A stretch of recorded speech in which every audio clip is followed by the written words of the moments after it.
అందరికీ నమస్తే. నేను మీ పావని గౌడ్. నేను ఎక్కడో సముద్రం దగ్గర ఉన్నాను అనుకుంటున్నారా? తెలంగాణలో సముద్రం లేదు కదా అనుకుంటున్నారా? ఎక్కడున్నా అంటే కొండపోచమ్మ సాగర్ దగ్గరున్న బాపు కేసీఆర్ గారు సృష్టించిన సముద్రం దగ్గరున్న తెలంగాణలో నీళ్లు లేని గోసలను చూసినాం. కేసీఆర్ గారి పరిపాలనలో కాళేశ్వరం ప్రాజెక్టును కట్టి ఇలాంటి రిజర్వాయర్లను కట్టి ప్రతి ఎకరాకు నీళ్లను అందించిండు. మొన్నటిదాకా కొంతమంది సన్నాసులు కాళేశ్వరం ప్రాజెక్టు కుంగింది, కూలింది, కొట్టుకపోయింది అని అన్నారు. మరి ఈ నీళ్ళు ఎక్కడి?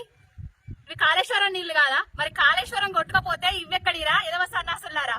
కాళేశ్వరం కొట్టుకపోయింది అనే వాళ్ళందరికీ ఈ వీడియో అంకితం. మిస్టర్ గుంపు మేస్త్రి, తెలంగాణను కంపు చేస్తున్న మేస్త్రి, ఈ నీళ్లే కదా హైదరాబాద్ పోయేటి, ఈ నీళ్లే కదా హైదరాబాద్ వాళ్ళకి ఇచ్చేటిది. మరి ఎక్కడ నీళ్ళు ఇద్దాం అనుకుంటున్నావు? కాళేశ్వరం లేకపోతే, కొండపోచమ్మ సాగర్ నీళ్లు లేకపోతే నువ్వు హైదరాబాద్ ప్రజలకు ఏ నీళ్ళు ఇద్దాం అనుకుంటున్నావు? తెలంగాణ రాష్ట్రం మొత్తం తిరిగి కాళేశ్వరం ప్రాజెక్టు మీద కేసీఆర్ గారి మీద అవాకులు చెవాకులు వేరినావు.